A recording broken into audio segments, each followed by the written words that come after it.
The last thing he remembered was the way her silhouette blurred against the rain outside his penthouse window. She didn't turn back. She didn't scream. She didn't even say goodbye. She just walked away, her coat trailing behind her like a wounded flag, leaving behind a silence louder than any argument they ever had. And that's when it hit him, the stillness, the emptiness. That's when he finally whispered, "I need her back." It wasn't a whisper made to be heard. It was a confession torn from the ruins of his pride, from a fortress he had spent years building brick by brick with arrogance, success, and emotional detachment. But now, that fortress had no walls. No purpose. No warmth. Only the echo of footsteps fading down a hallway, each one further proof he had failed the one person he never intended to lose. Elliot Harrington had conquered empires. From biotech to media, his name wasn't just wealth, it was legacy.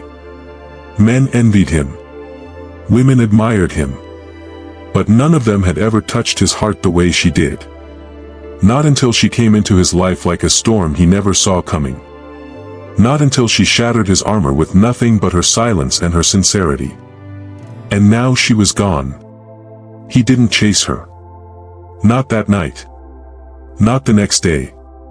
Pride clung to his spine like a parasite, whispering lies, "She'll come back. She always does. You didn't need her anyway." But those lies melted into the truth with each ticking hour. She wasn't coming back this time.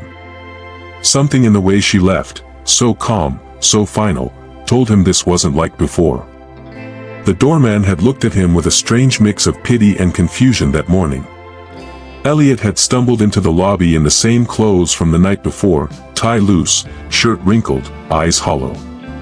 "She didn't take the car," the doorman said quietly. "She walked. In the rain. Walked. In heels. In that dress. In the pouring rain." And Elliot, the man with a garage full of Lamborghinis and private elevators, stood frozen by the idea that she had rather feel the cold than spend one more second in his world. Later that afternoon, his assistant brought him the quarterly forecast. Revenue projections were up. Mergers were smooth. The world was still spinning according to the plans he had written. But he couldn't read a single number on that report. He kept seeing her. That final glance. The one that wasn't full of anger, but surrender. Like she had already grieved him long before she left. He replayed the last conversation in his mind 100 times. Maybe it wasn't even a fight. Maybe that was the problem. She asked, "Do you ever feel anything anymore, Elliot?" And he, busy answering emails, had said without looking up, "Does it matter?" It mattered. Of course, it mattered. That night, he didn't sleep. He sat in the dark, scrolling through pictures on his phone, trying to find the moment it all changed. Was it when she started hesitating before laughing at his jokes? Was it when her eyes stopped lighting up at his surprise gifts? Was it when she started spending more time in the guest bedroom? And the more he thought, the more he realized, she never stopped loving him. She just got tired of fighting to be seen. And he, in all his brilliance and control, failed the simplest thing, to hold her hand when she needed him most. The next morning, Elliot made a decision. One that shocked his staff. He canceled all his meetings. Told his board he was stepping back. Unreachable for 2 weeks. And he walked out of that skyscraper like a man on a mission.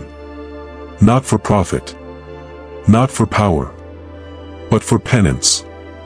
He started at her favorite cafe. The barista remembered her.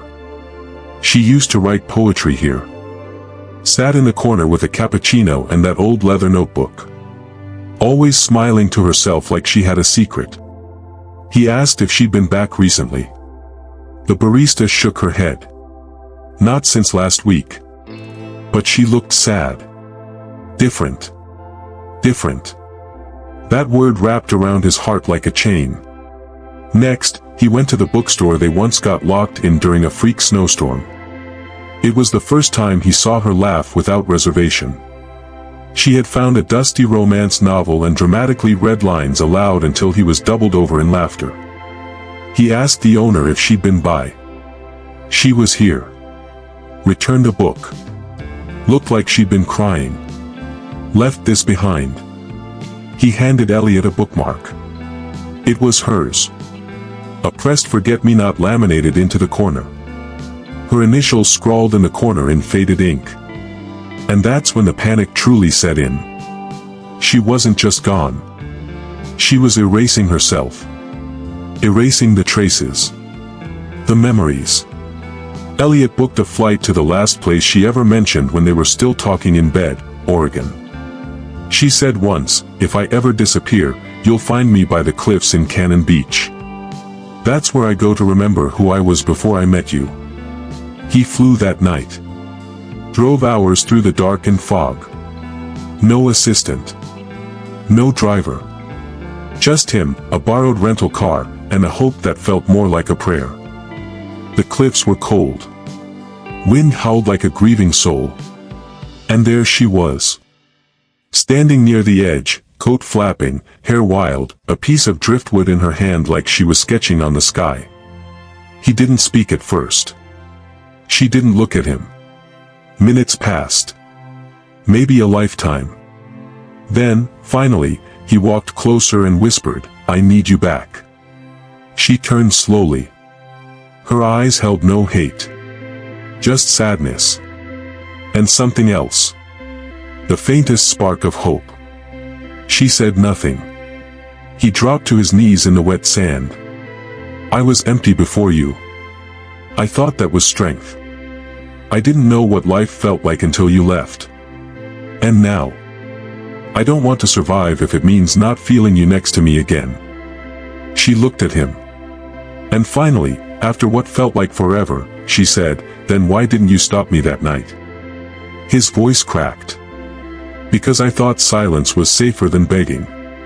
I was wrong." The wind paused, as if holding its breath. And she took one step forward. Her hand reached for his. And he, the billionaire who once owned the world, wept. Because in that moment, he realized, she never walked away to leave. She walked away to see if he'd ever follow. And he finally did. 6 years earlier, before that whisper ever left his lips, before the silence she gave him became the loudest sound in his life, Michael Lancaster stood at the top floor of a towering office in Manhattan, staring out over a city he had conquered. The skyline bowed before him, or so he thought. Wealth had become his oxygen, power his pulse. Love.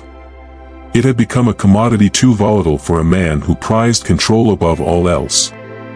That winter evening, the glass reflected not just the city lights but the sharp lines of a man who had everything but felt nothing. His assistant, impeccably dressed, knocked on the glass door and reminded him of the gala tonight. He hated galas. But his company sponsored this one, and appearances mattered. So he nodded, adjusted his cufflinks, and left the tower that bore his name. The ballroom shimmered with chandeliers and champagne. Elegance in every corner, laughter manufactured and polished like crystal. He drifted through conversations with senators, CEOs, celebrities. And then he saw her. Not because she was trying to be seen. She wasn't in the center of the crowd. She wasn't loud. She was pouring wine. A catering staff member, in an oversized black uniform and hair tied back in a loose knot. Her movements were precise, quiet, almost invisible. But when her hand trembled slightly and the wine glass nearly slipped, Michael turned his head. Their eyes met for a fraction of a second. She looked away instantly, cheeks coloring. But in that second, something caught inside him. Not attraction. Not yet. Just a shift. A pause. He found himself watching her as the evening progressed. Noticing the way she smiled, not for show, but when she thought no one was watching. Noticing how she ducked away from flirtatious hands or arrogant guests. When a tray slipped from someone else's grip and shattered, she was the first to kneel, collecting shards with her bare hands before security could even react. And when her palm bled, she didn't flinch. He found himself walking toward her without thinking. "You should let someone take care of that," he said, his voice low, his gaze fixed on her hand. She looked up, startled. "It's just a cut. I'll be fine." "Still," he murmured, pulling a silk handkerchief from his coat. "No one should bleed quietly in a room full of noise." She hesitated, then accepted the cloth. That was their first real moment. Later that night, he watched her leave through the service exit, her shoulders slumped beneath the weight of a long shift. Snow had begun to fall. And just before she vanished around the corner, she glanced back. He didn't wave. He didn't move. But her look stayed with him longer than any deal he closed that week. He didn't even know her name.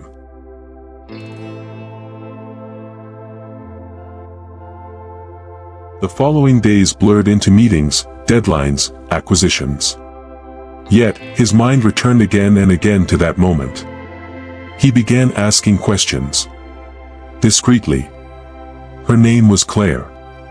Claire Bennett. She worked part-time for an agency, studying at night. Lived in Queens, small apartment, no known relatives nearby. Independent. Kept to herself. No red flags, no debts, no ulterior motives. He wasn't sure what he wanted. A date? A conversation? Closure for a feeling he didn't understand. He arranged another event. Smaller, private. Ensured her agency would be hired again. When she walked into the room with a tray of hors d'oeuvres, he felt his breath hitch in his chest. He didn't approach her immediately. Instead, he watched. And when the moment was right, he found himself beside her again, pretending to refill his drink. "Claire, isn't it?"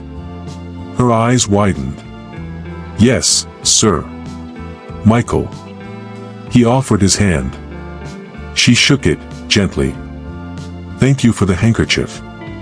Keep it. It looks better on someone who bleeds for others." A beat. Then her smile returned, unsure but genuine. After that, their paths crossed more often. At first by design, then seemingly by fate. He began requesting her by name for private events. A glass of wine turned into a conversation. A conversation became a walk under snowy city streets. The first time she laughed in front of him, he felt something uncoil in his chest. She was unlike anyone he knew. She didn't try to impress. She didn't ask for anything. She asked questions. Real ones. About his childhood, about loneliness, about why he seemed to always be looking for something just past the horizon. He found himself answering her. One evening, they ended up at a diner at midnight. She loved pancakes with strawberries. He hated coffee but drank it because she liked the smell. She told him she used to sing in a church choir until life got in the way. He told her he used to draw until his father ripped his sketchbook in half for wasting time.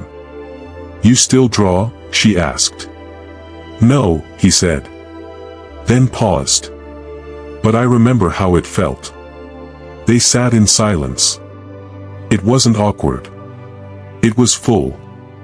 That night, as he watched her walk into the train station, a sudden impulse overtook him. He ran after her. "Claire." She turned. He kissed her. Not passionately. Not dramatically. Just, gently. Like he was testing if she was real. She kissed him back. Then pulled away, breathless. "What are we doing?" she whispered. He didn't have an answer. So she gave him one. "Don't make me a secret, Michael. Not again." And just like that, she stepped into the train, the doors closing behind her. He stood there, stunned. He didn't know it yet, but that would be the first of many departures. Each one heavier than the last. And one day, she would walk away without a word, and he would realize too late that he had whispered nothing when he should have screamed everything. The seeds were already planted. And winter had only just begun. Michael had always believed he could control everything, markets, boardrooms, even fate itself. But nothing in his pristine, calculated life had prepared him for the way her absence filled every quiet space like a haunting.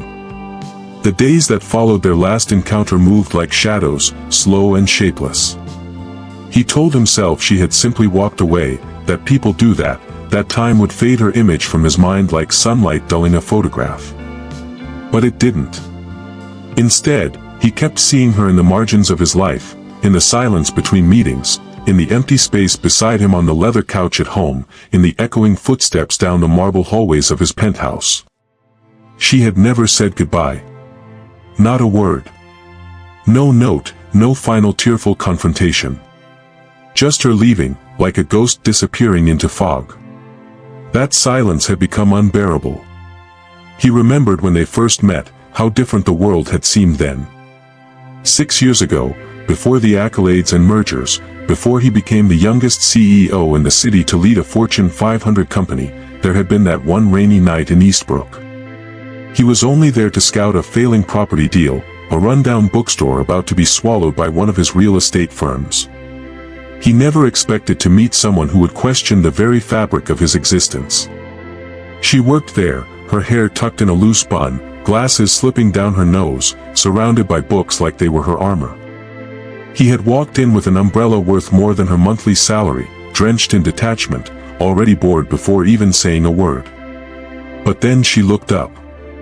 Her eyes stopped him. Not because they were extraordinary, they were the color of autumn leaves and worry, but because they didn't flicker with recognition or fear or admiration. They looked at him as if he were anyone. That had shaken him. He'd asked about the building. She'd answered plainly, her voice soft but firm, like someone who'd had to protect her heart for far too long. And then, when he turned to leave, she had said, almost absently, "This place has memories. Not just numbers." He didn't know why that sentence followed him home that night. In the weeks that followed, he returned to that bookstore. At first, under the guise of due diligence. Then, for coffee. Then, just to sit across from her and watch the way she tucked her hair behind her ears when reading. He learned her name was Lila. They never dated in the conventional sense. There were no candlelit dinners or weekend getaways. It was simpler, quieter. Walks after closing time. Long talks over lukewarm tea. A shared silence that never needed filling. It was the first time Michael had ever felt something uncalculated. But it hadn't lasted. He'd made promises in half-whispers. She'd smiled in half-belief. Then came the acquisition. His board had demanded he cut emotional ties. She would be a liability. A weakness. And when he ended it, suddenly, coldly, efficiently, he told himself it was for the best. He didn't realize he'd broken something sacred until it was too late. Years passed. She faded from his social media. Moved out of Eastbrook. He told himself she had forgotten him. That she had built a better life. But when he saw her again, standing at the grave of someone he had once loved and lost, he knew. That part of her had stayed broken. She hadn't cried. Hadn't raged. Had only looked at him as if he were a stranger. And that was what haunted him now. Michael scrolled through old archives on his laptop, desperate to find some trace of her. A photograph. A receipt. A letter. Something. But all he found was silence, and the echo of that one sentence, "This place has memories." Not just numbers. He left the office early that night. His driver waited, but he waved him off. He wanted to walk. Rain slicked the streets in reflections of neon. He walked for hours, drawn by something he couldn't name. And then, just before midnight, he found himself outside that old bookstore. It was closed now. Windows boarded. A "for sale" sign faded and curling. But there, in the corner of the window, nearly hidden beneath dust, was a small sticker. A pressed daisy, brittle and yellowed. He remembered giving it to her on a whim one spring afternoon. He stood there, rain soaking through his coat, eyes fixed on that small symbol of a memory. And for the first time in years, Michael Langston felt utterly lost. He whispered into the night, though no one was there to hear it. "Lila, if you're still out there. I was wrong. I need you back." He waited.